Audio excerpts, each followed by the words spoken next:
This is a short one like me. Dudes with Brews on the Porch presents Michael Brews.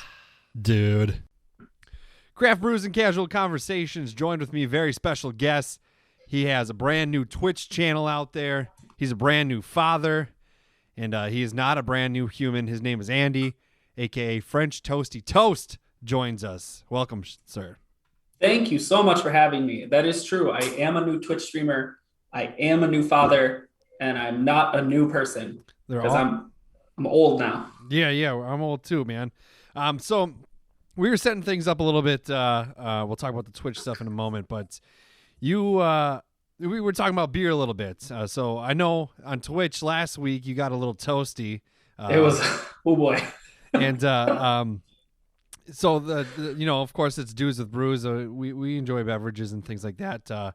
You're having the Wisconsin go-to, the New Glarus Spotted Cow. Classic. Are you a like a craft beer guy? Do you like craft beer? I like some, so I'm not a big IPA guy. All right. I'm just not a big hops guy in general. Like if it's a super hoppy beer, I'm typically not super into it, but a good stout, a good lager, or anything flavored, like a chocolate flavor or even a coffee flavor, I can usually get down with those. Okay. So you wouldn't like the one that I'm drinking right now. So I'm drinking, it's called Tickle Monster. It's from Drecker. It's got some cool Viking artwork and shit. It's that is a dope label. Yeah, it's in North Dakota. It's a good beer, but it's a double IPA brewed with lactose sugar, and it's got some hops in it. It's 8% alcohol. Ooh, so I like that. Yeah, it's got 8.2 on the ABVs. The IBUs they don't really give anymore. If you don't know what those are the international bitterness units. Those are numbers. I've had ones that are 100 and they're not that bitter, and I've had some that are 20 and they're bitter. So I don't really know how it works. But I mean, someone else is measuring it. I mean, this one I wouldn't say has too much bitterness to it because of the lactose kind of dulls it a little bit. But I mean, it looks like orange. Sure. It looks like orange juice. It does. It looks like almost like a lemonade. Mm-hmm. Like it almost looks like it has like or orange juice. Yeah, I guess too. It has like that like pulp almost, like it's a little bit thick. Yeah, it's got a little bit of creaminess to it. It's delicious. I like it a lot. This can cost me $4.50. So for one can? Yes. Wow. Yeah, this hobby, I guess if you want to call it, of beer drinking isn't cheap. It costs money. So that's what Spotted Cow used to be my go-to all the time before I really got into the craft beer stuff. And then now that I've had it after a couple of years of doing this podcast, I don't enjoy it that much. No, I think it's I don't know. It's a little boring. Like I have some friends from Kansas City now that have moved to Kansas City. They have a phenomenal brewery there. I'm blanking on the name. I want to say Boulder, but that sounds wrong. That sounds like that would probably be in Colorado. If there was a brewery called Boulder. But they have just some unbelievable like heavy wheat beers that like border on like almost whiskey. That I'm not gonna lie. Like Spotted Cow's great. New Glarus is good. Like, but when you have a beer that it's like almost whiskey, you're like, yeah, it's special. Yeah, I have a bourbon aged bottle in my fridge right now. I'll probably have it this weekend.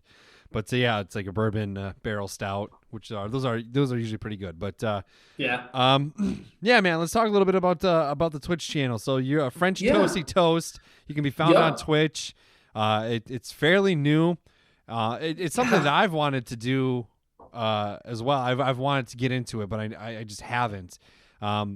And kind of like learning through your channel, this shit's a lot of work. Like this isn't like you don't just hop on and play video games and stuff. And it's more than that now.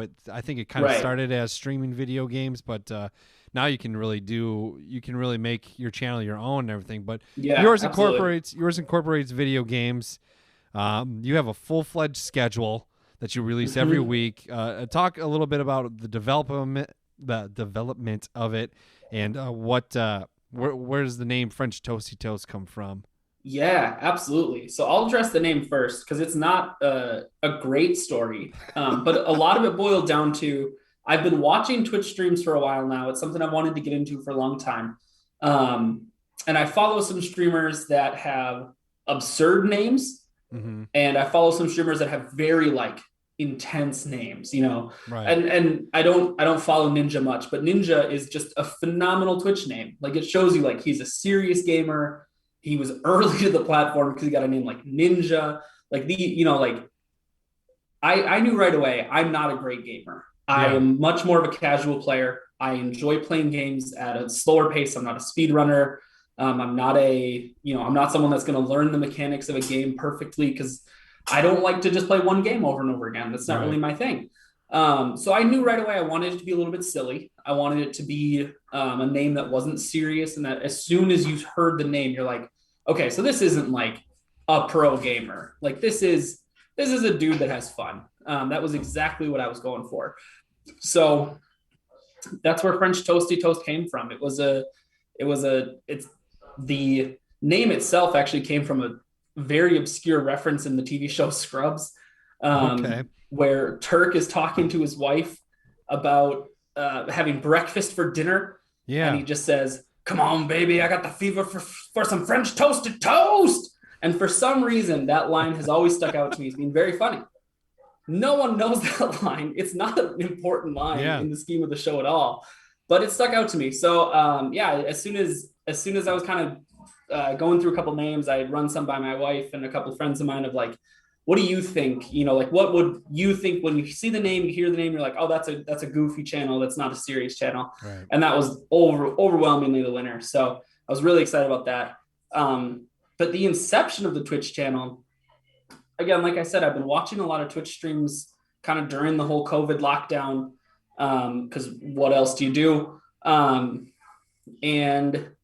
just kind of got hooked on the idea of being able to be entertaining again, because I love to entertain. I love to perform in theater, and I used to be in a band. So like I love that, to do that. And with COVID, how do you do that? Like, how do you get out there and do shows and things like that? It's hard. So this seemed like a logical step.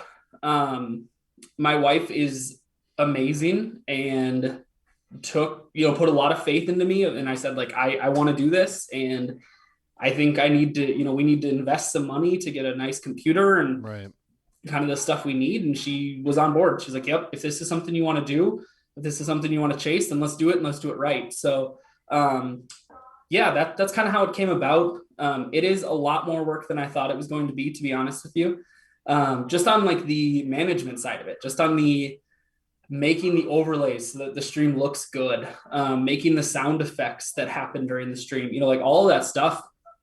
It seems so simple, and every step is just like, oh, well, it's just one thing, but like all combined, it's a lot of time that goes into it behind the scenes. The actual streaming, that's the fun part. That's the easy part. That's the part I love.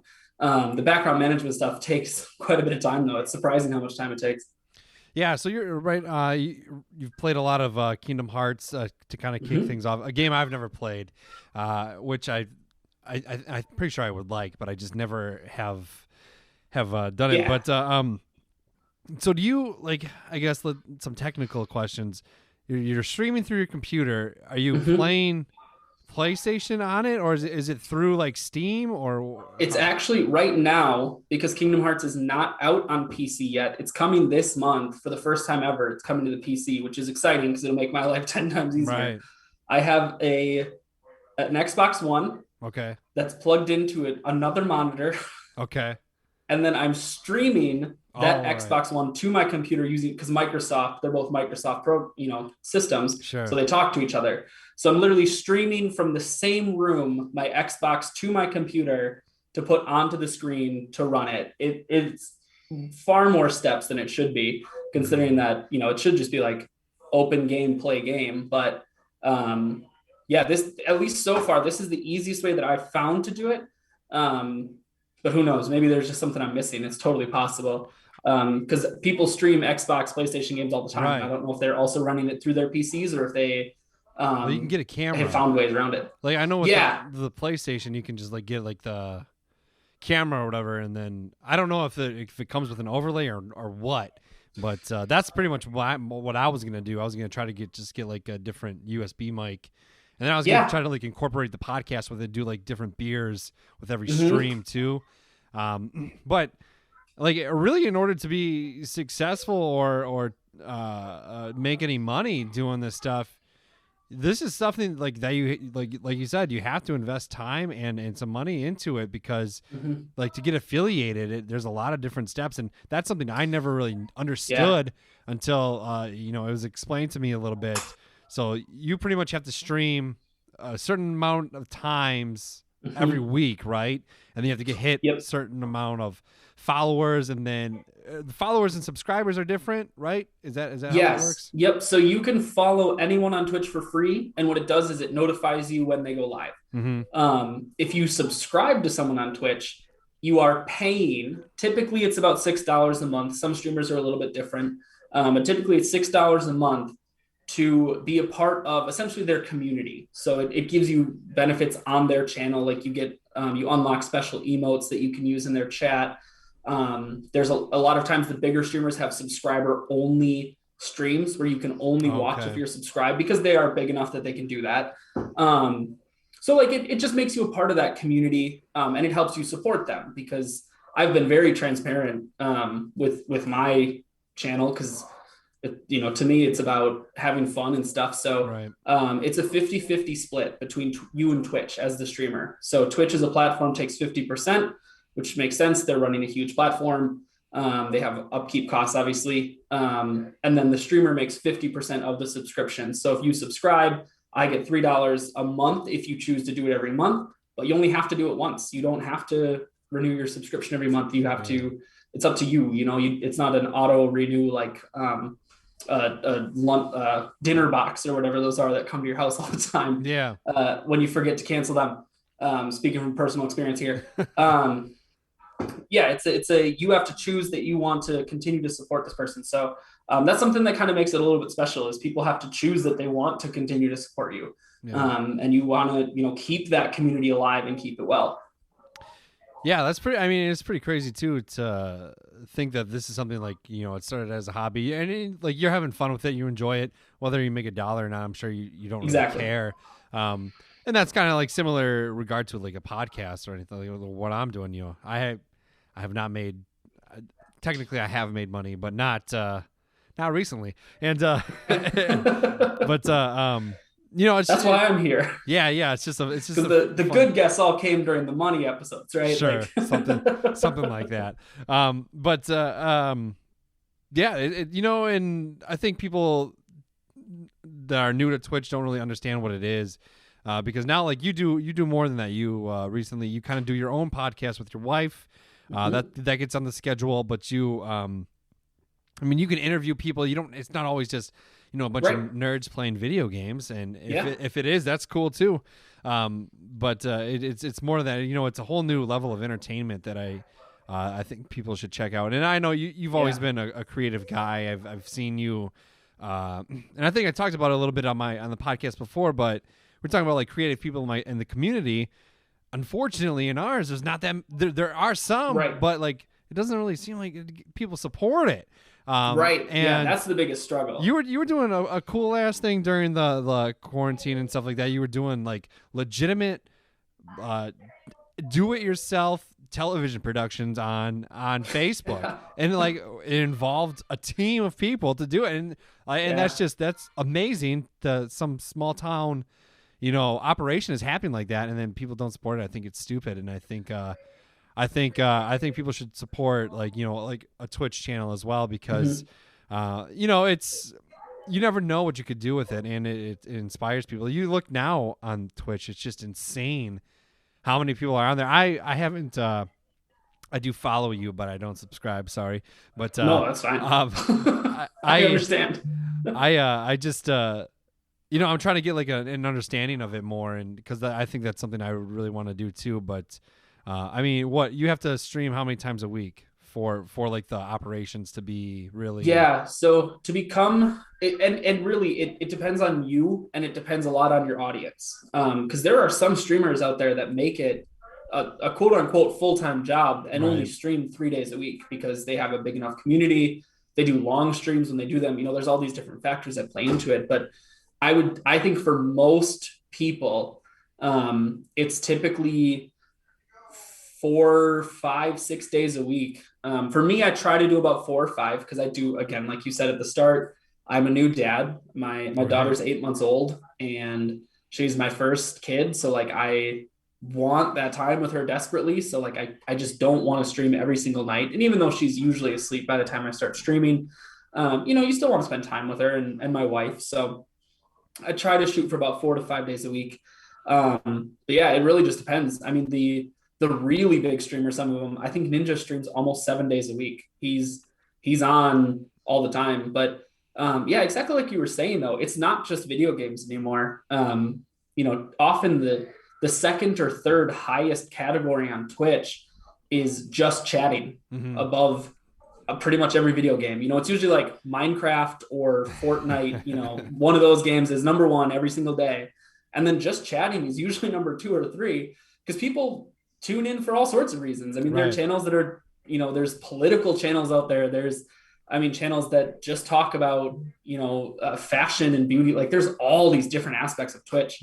And I think, again, that's something a lot of people don't realize is that Twitch is not just people playing Fortnite. I think that's kind of the misconception a lot of people have. So it's just people playing Fortnite and that's all it is. But really, it's a really rich community full of so many different games and categories, and music is a huge one on Twitch that hopefully someday I'll kind of dabble in a little bit here and there. But music is huge. There are people that just live stream themselves playing drums and they take requests or guitar, and it's super cool. So yeah, that's something I think a lot of people just don't know about Twitch.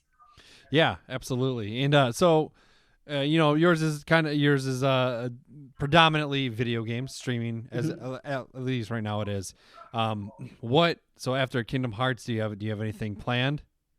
I don't yet. So I'm actually going to reach out to kind of my community that I've built. It's not a big community. I tend to average about 5 to 8 viewers a night, somewhere in there, which is still very respectable. For sure. Only, I'm still within my first month, so it's still very respectable. But I plan on reaching out and seeing what people want to see. There's a ton of games I want to play. Yeah. And it's always about like finding the time. Like I would love to play the new Assassin's Creed because people, loved that game. I'd love to do a playthrough of that. I've never played it. I've never touched it. So it'd be a blind playthrough. Valheim is like a more realistic version of Minecraft, kind of, from what I'm gathering from it, where it's like a resource development and building simulator, but it's Vikings and it's more like actual 3D modeling instead of the blockiness of Minecraft. Right. That's been all the rage. So I don't know. I'm kind of bouncing around between a few things.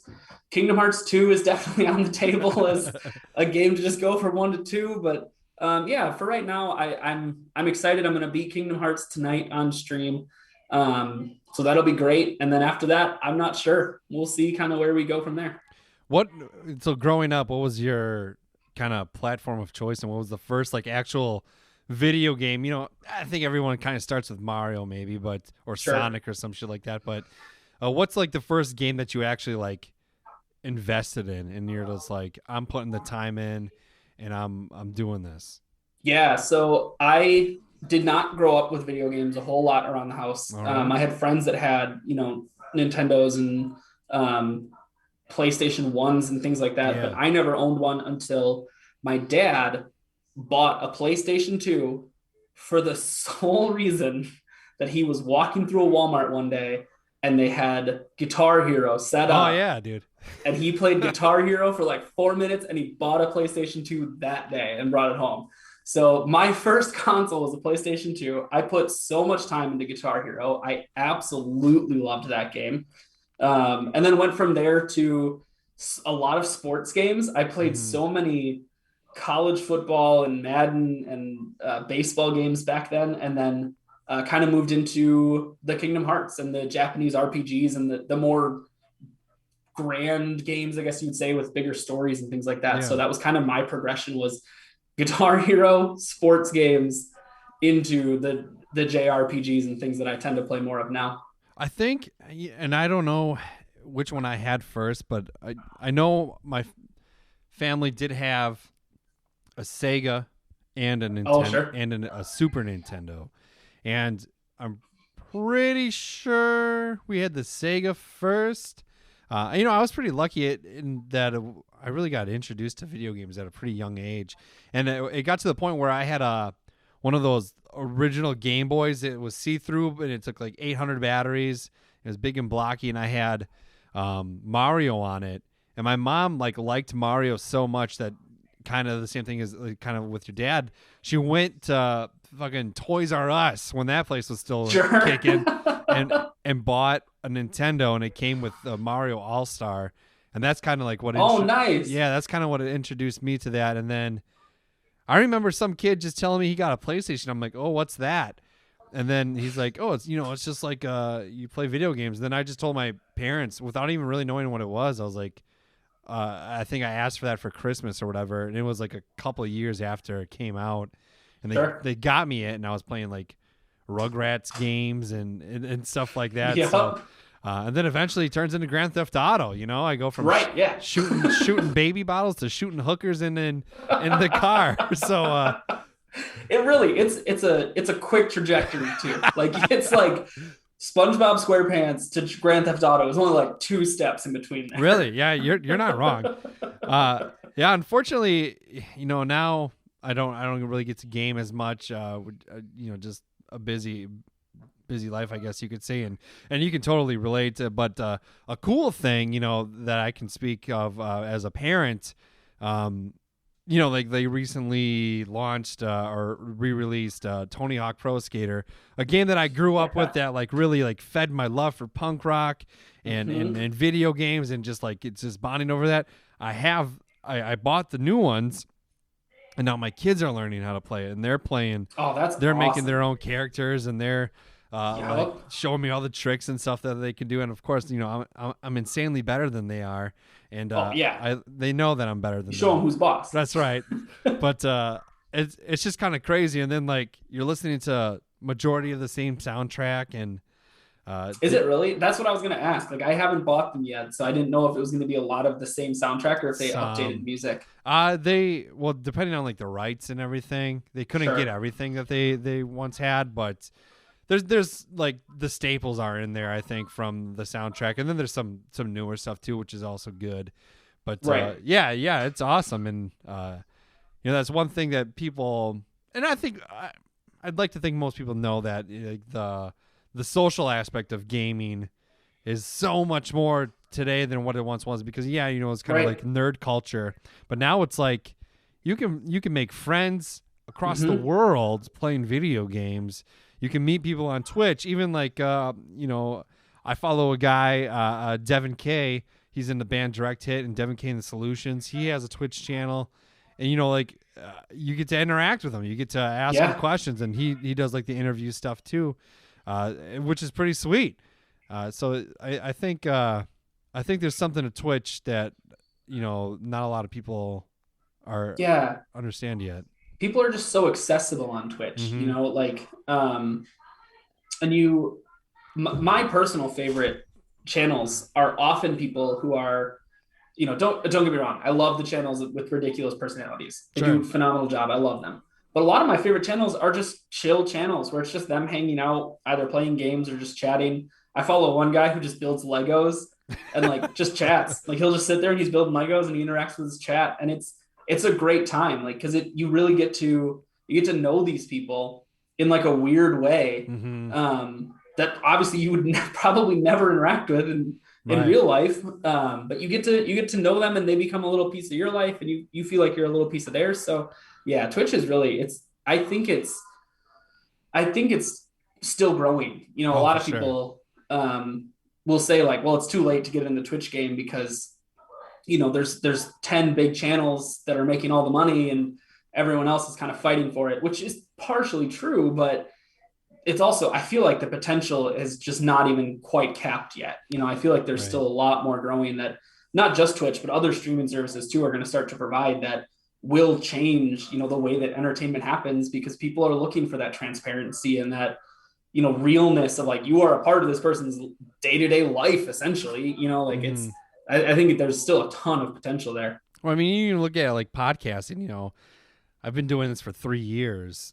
I did have a podcast probably 7 or 8 years ago. It only had like a few episodes, and then I stopped doing it. But I mean, you could say the same thing. Everybody has a podcast. Everybody and their mother Right. has a podcast. I'm never gonna be the next Joe Rogan.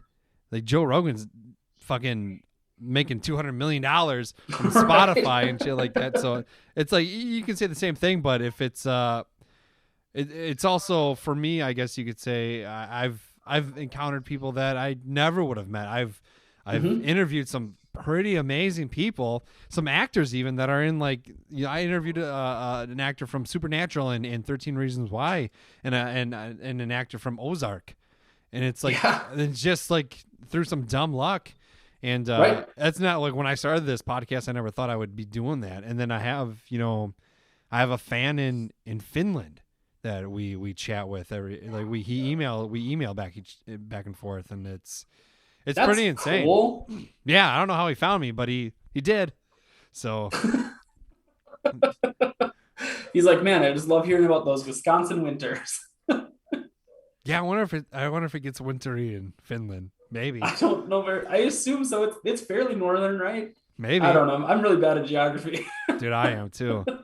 I'm really bad. I work all the time. I interact with a lot of like semi drivers, and they're always like asking me the best way to highways, and I'm like, dude, I have no idea. And when people go that way, well, yeah, they're just like, well, if I go north or south, and I'm like, bro, I don't know what way I'm facing right now. I couldn't tell you what's north or south from here.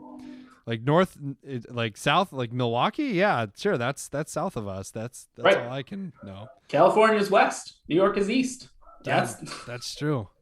These are the things I know. I don't know what direction the next city over is, but I know that generally California is west.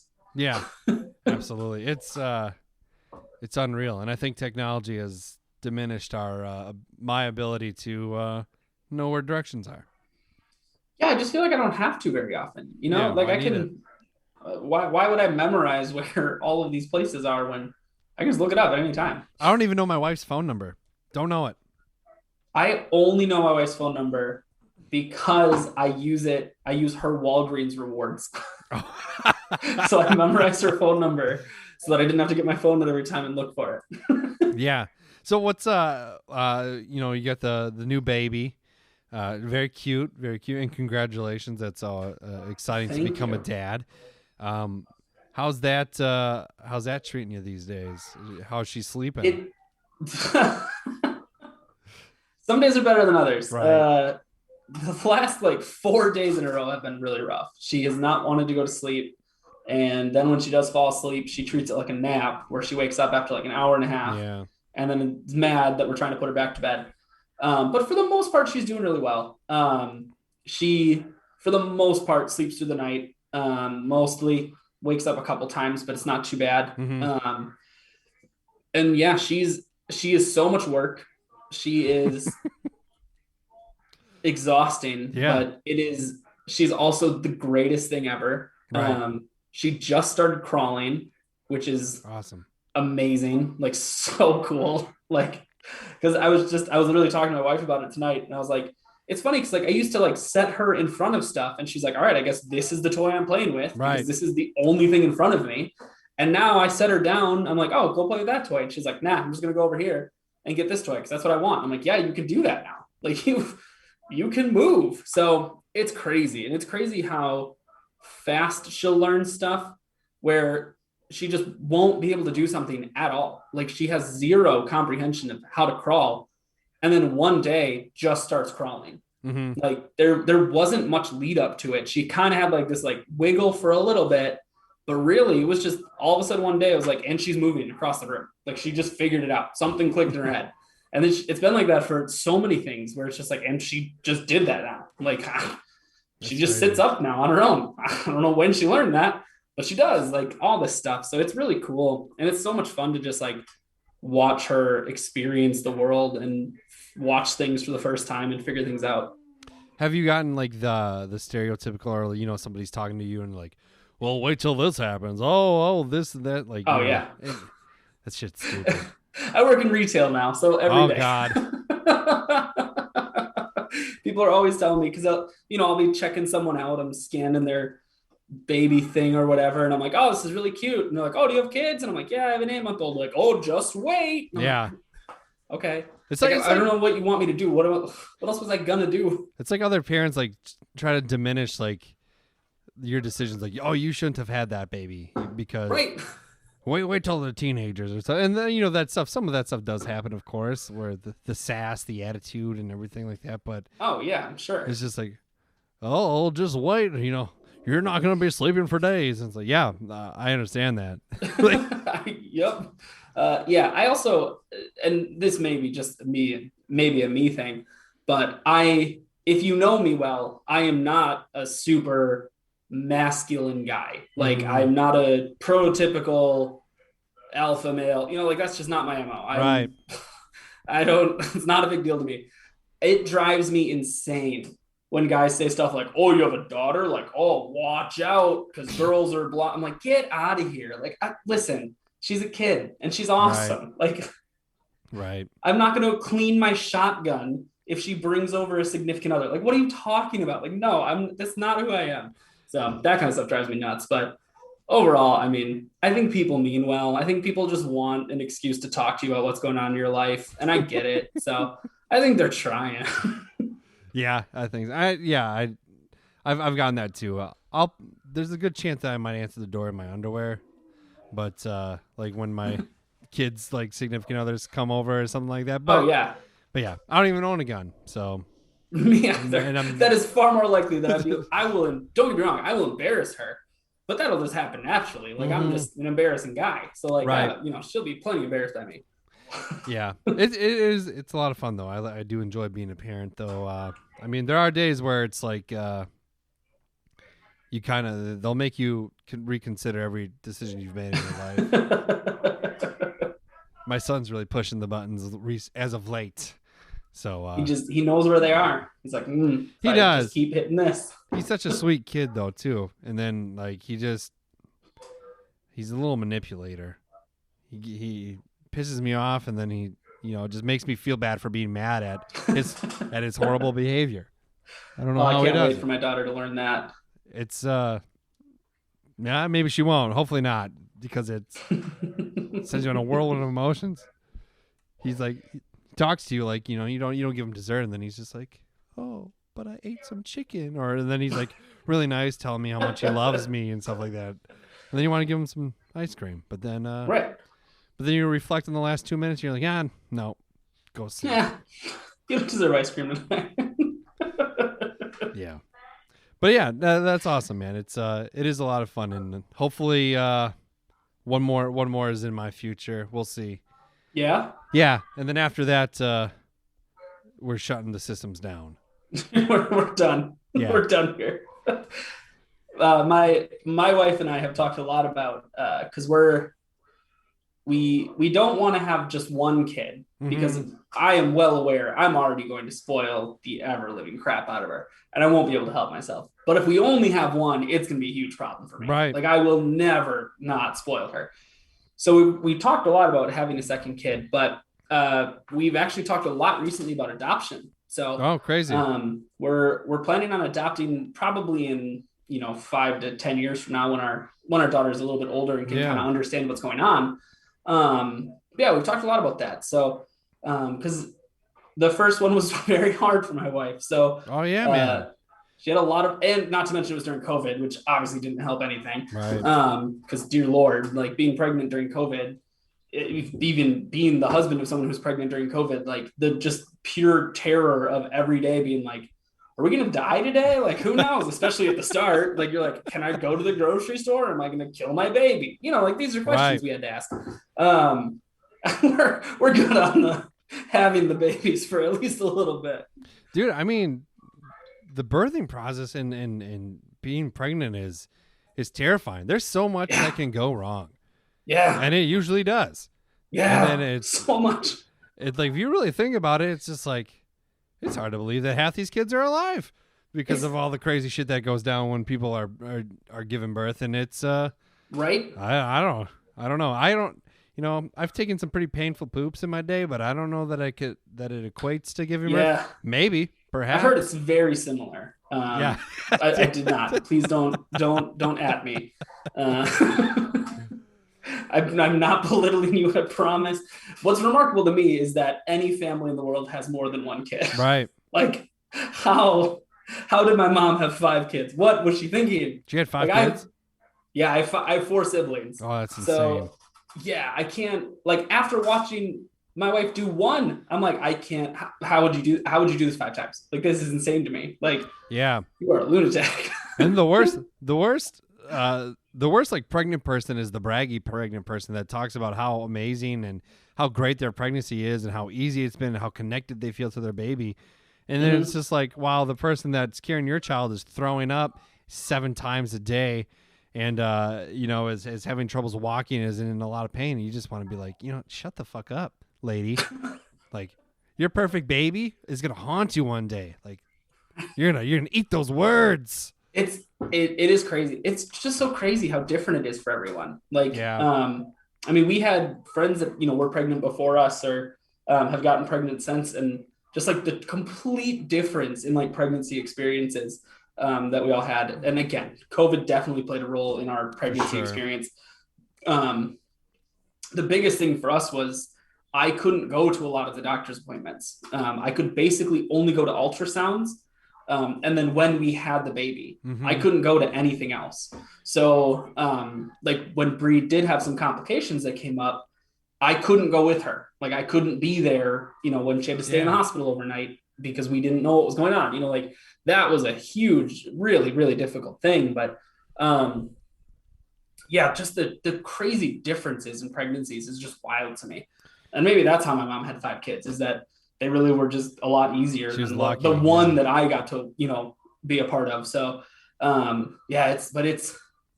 it's crazy. Ugh. It's disgusting too. Birth. It is. It's really cool. And I was really glad that I was there. And like, it's a beautiful moment. And it's also very gross. And just overall, I cannot imagine being the one giving birth because it looked so painful. Oh, dude. And just not fun. And there's like 1 million people in the room. Like, I can't imagine. But you know what? I mean, it really shows, like, for some people, the dedication that they have to their significant other. Because if you can watch, your wife or whatever, whoever, your partner giving birth and still want to get up in there after a little bit, I mean, that's dedication, man. That is dedication. Right? I mean, that's love. I see you turning over your shoulder. Yeah, I'm looking at my wife. I was going to say, is it because you're about to get yelled at over here? No, I'm just saying, like, if I still want to get down after I watch you give birth, like, don't ever question my commitment. Yeah, and I mean, if she still wants to get down with you after you did that to her, right. Like, you made that happen. That's right. That's commitment too. Guys have the easy part with it, really. It's so easy. It's just like, it's unfair. Sometimes it's minimal effort, really. Right. I mean, whatever. I just, I was blessed to be a gentleman, I guess. It's so much easier. It's not fair. It's not fair. You're right. It is not fair. I just showed up. Like, I didn't have to do anything. It was the only difficult part was like the mental part. And again, right. I think 95% of that was due to just the state of the world at the time. Like, if I would have been able to go to all these hospital appointments and stuff, like, I don't think it would have been nearly as scary for me. Because I would have been in the know of like what's going on. So yeah, it's not fair. The least you could do is change a poopy diaper or 2. But let's give the folks your Twitch information. You're going to be streaming later tonight, and then you also release weekly schedules. You're on plug like your Instagram and all that stuff too. Yeah, so you can find me on Instagram and on Twitch both. At French Toasty Toast. So for Twitch, that would be twitch.tv. They don't do .com, they do .tv. So twitch.tv/French Toasty Toast. Instagram is instagram.com/French Toasty Toast. My Twitter, I believe, is Toasty Andy, just because French Toasty Toast was too long. They would not let me have that handle because it was too many letters. Oh, really? So it's just Toasty Andy. So that would be twitter.com/toastyandy. And I release the schedules on my Instagram and on my Twitter. Typically on Sunday or Monday, I release the weekly schedule. And then I update it on Twitch as well as kind of what's going on that week. Because every week is a little bit different. Sometimes I have to take nights off that I didn't take the week before and things like that. So Right. Really it really varies from week to week. Also, what I'm doing varies a lot. Especially as I'm still in this early stage, I like to experiment and kind of see what people vibe with. So we do a lot of co-op streams right now with other people, just seeing if, what people are responding to and what they think is fun. So come check it out. I'm having a really great time. I think it's a ton of fun, and it's a really good way for me to be social and hang out with people. So I'm having an absolute blast with it. Awesome, man. Yeah, definitely support the channel and, follow, subscribe if you can, and help Andy feed his baby through That's right. his video game dreams. That's really That's right. the best way to do it, man. Thanks so much for coming on, and thanks so much for having me. I saw you were playing Among Us the other day. Yep. Or whatever. If you ever need, I don't know how to do it, but if I can ever hook up with you on Twitch, I'd love to do it. I think it'd be a lot of fun. Oh, for sure. That'd be super cool. I would love that. I mean, you're a podcaster. You are an entertainer. You clearly have the personality for Twitch. I don't know about that. But if you wanted to, I'm positive that you could have a fairly decent sized following on Twitch. So yeah, I would love to have you on sometime. We'll figure something out where we can play a game together. So yeah, awesome, man. Well, thanks. Pew pew audio. Goodbye, everyone.